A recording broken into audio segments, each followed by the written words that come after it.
उसके बाद तो हेलो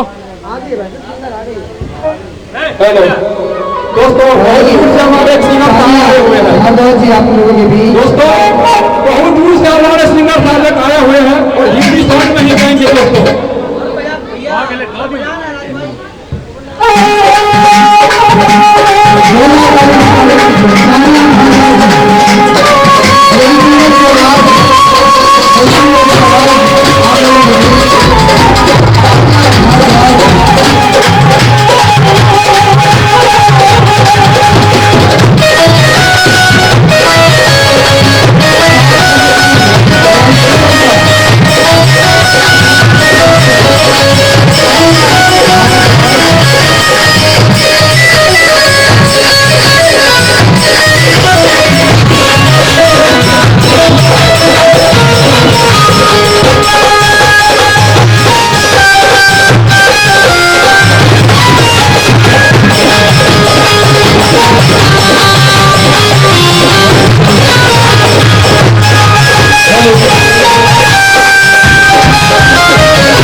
इसका हॉल कब करोगे पहले?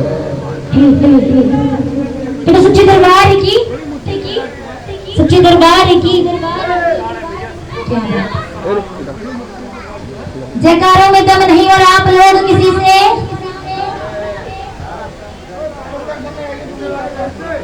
अच्छा, आज हमारे भगवान विश्वकर्मा जी बैठे हैं बीच में, किस किस को खुशी है इस बात?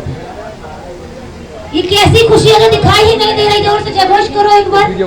तो सच्ची दरबार की क्या बात है? तो भगवान